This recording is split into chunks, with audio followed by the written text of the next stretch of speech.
Assalamualaikum warahmatullahi wabarakatuh. Waalaikumsalam. Alhamdulillahi rabbil alamin. Allahumma salli wa sallim wa barik ala nabiyyina Muhammadin. Syukur alhamdulillah atas segala nikmat yang diberikan Allah. Salawat serta salam senantiasa tercurahkan kepada Rasulullah Muhammad sallallahu alaihi wasallam. Bapak-bapak, ibu-ibu, hadirin, pagi hari ini kita akan melanjutkan hadis di dalam kitab Siyam Sahih Imam Al-Bukhari. Bismillah.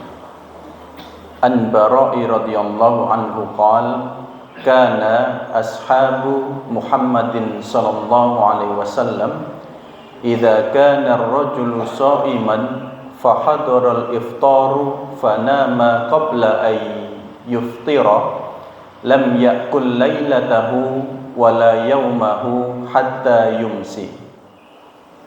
Wa inna Qais bin Sirmat al-Ansariyya kana sha'iman falamma hadara al-iftar ata imra'atahu faqala laha a'indiki ta'am qalat la walakin antaliku fa'atlubu lak wa kana yawmahu ya'malu faghalabathu 'aynahu faja'athu imra'atuhu falamma ra'athu qalat haybatan lak falamma intasafa an-naharu ghusiya 'alayhi fadhukira dhalika lin-nabiyyi sallallahu alaihi wasallam فنزلت هذه الآية أحل لكم ليلة الصيام رفث إلى نسائكم ففرحوا بها فرحا شديدا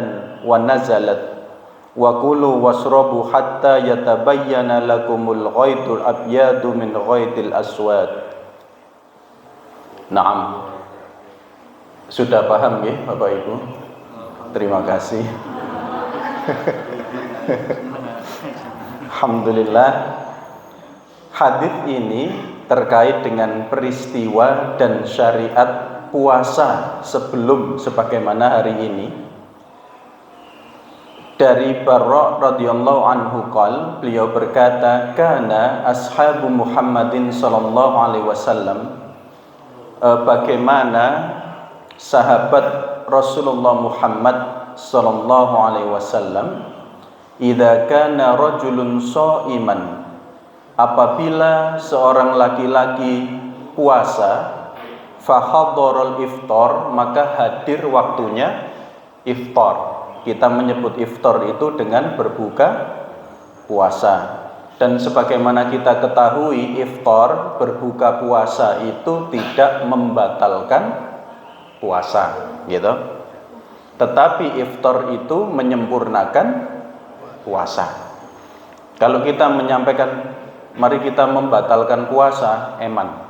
Karena mulai pagi sampai waktunya berbuka, lah kenapa dibatalkan? Wong puasanya sah, diterima. Kalau batal berarti harus ngulang ya, nyaur. Mboten batal, justru siam kita sempurna. Lalu datang waktunya berbuka puasa, fanama qabla ayyuftira, namun dia tertidur sebelum sempat berbuka puasa. Lam ya'kul lailatahu wala yaumahu hatta yumsi, maka dia sudah tidak boleh makan pada malam hari itu lanjut sampai sore. Nah, ini syariatnya. Nanti akan dijelaskan di Fathul Bari. Wa inna Qais bin Sirmah, adapun Qais bin Sirmah al-Ansari, kana sha'iman, pada hari itu beliau puasa. Falamma hadral iftar, lalu ketika datang waktu berbuka puasa, ata imra'atahu faqala laha, beliau datang ke istrinya lalu berkata kepadanya, kepada istrinya, a'indaki ta'am, apakah ada makanan?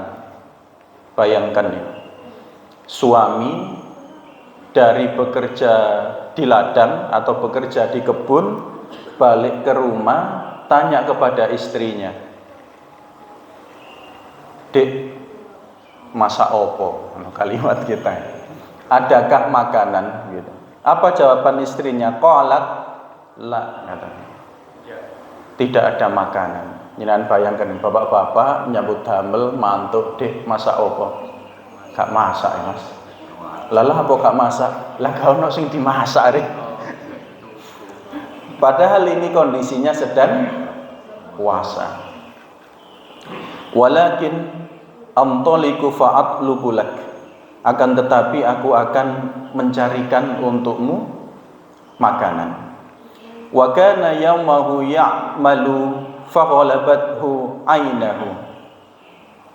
Karena Qais bin Sirmah ini beliau bekerja keras, maka kemudian mengantuk.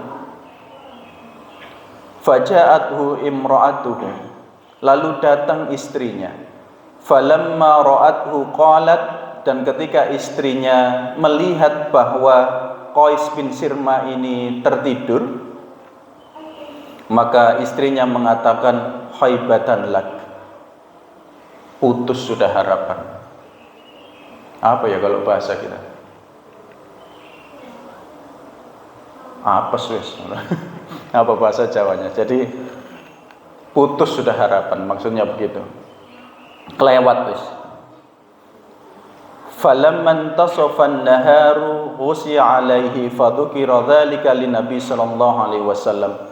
Lalu kemudian karena beliau waktunya berbuka terlanjur tertidur sehingga tidak bisa berbuka, waktunya iftar, dan pagi hari beliau tetap bekerja sebagaimana biasanya, bekerja fisik, bekerja keras, sehingga kemudian di tengah hari pingsan. Peristiwa itu fadzukira dzalika lin-nabi sallallahu alaihi wasallam, lalu disampaikan kepada Nabi sallallahu alaihi wasallam. Kemudian turunlah ayat, فَنَزَلَتْ هَذِهِ الْآيَةِ أُحِلَّ لَكُمْ لَيْلَةَ الصِّيَامِ رَفَثُوا إِلَى نِسَائِكُمْ. Insyaallah kita bisa melihat nanti di surat Al-Baqarah ayat 187.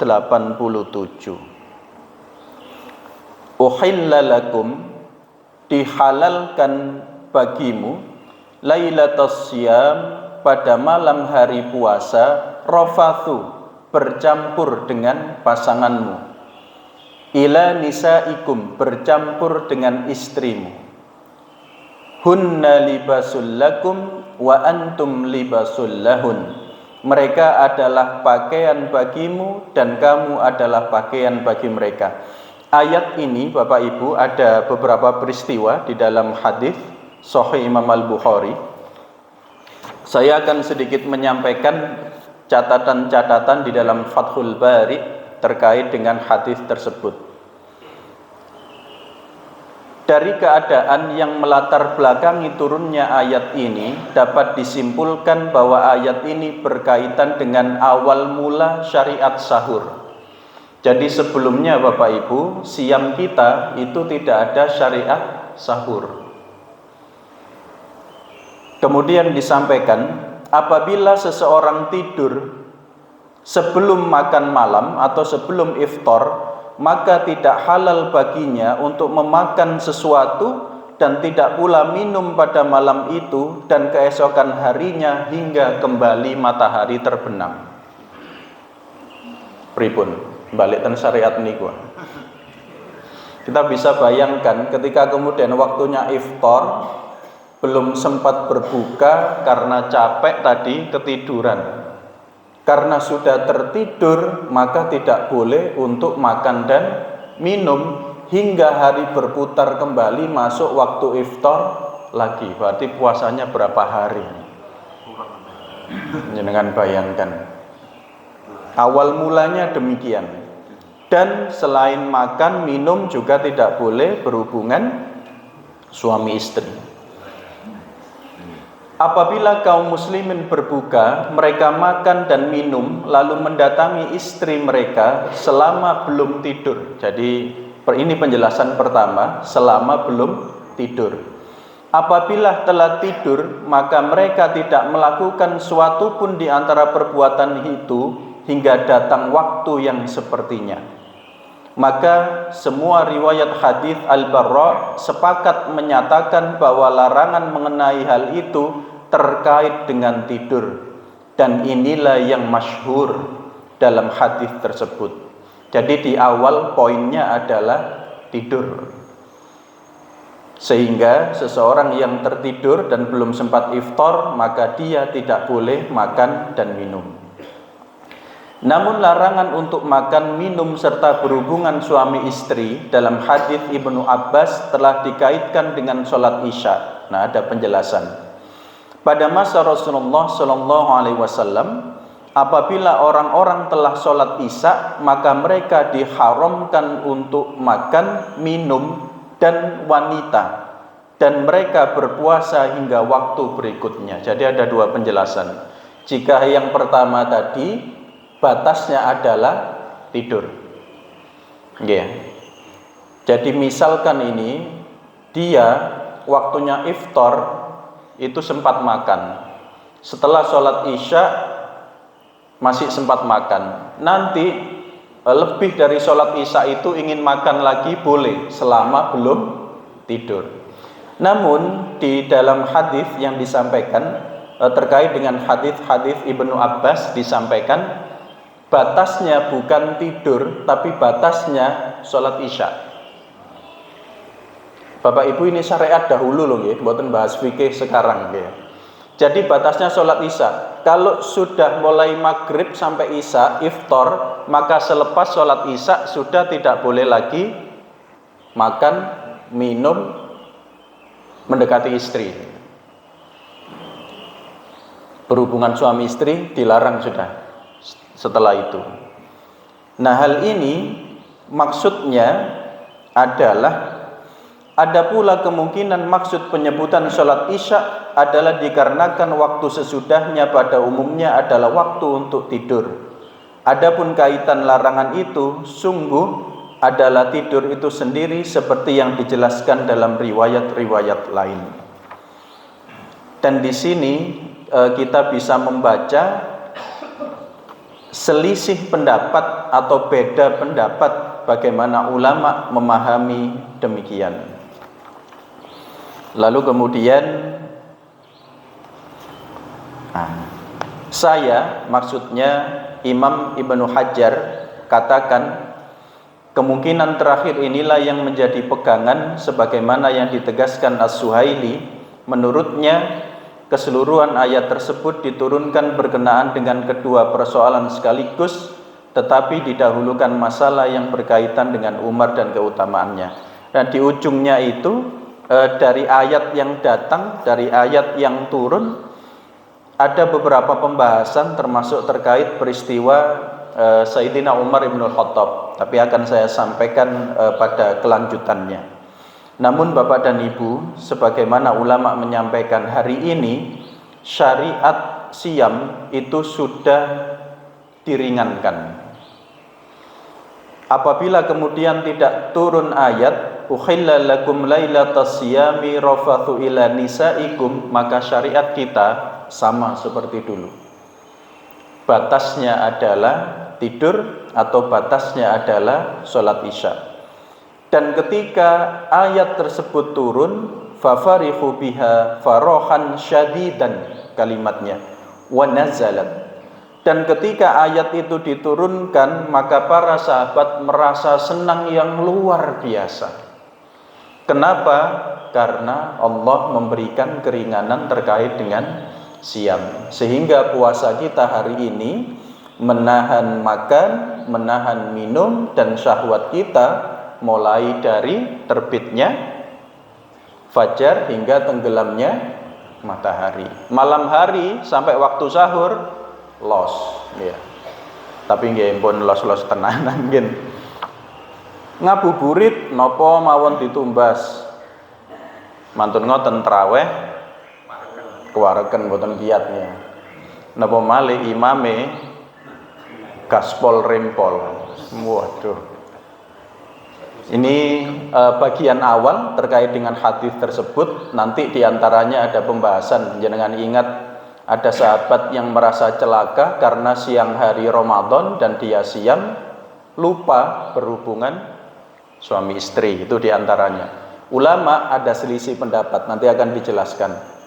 Sama pertanyaannya. Oh, nok tawong ngono iku lali. Nah, pertanyaannya kan itu. Ulama pun ada selisih pendapat. Nanti akan saya sampaikan pada pertemuan selanjutnya. Baik Bapak dan Ibu, sudah waktunya bel pulang ya.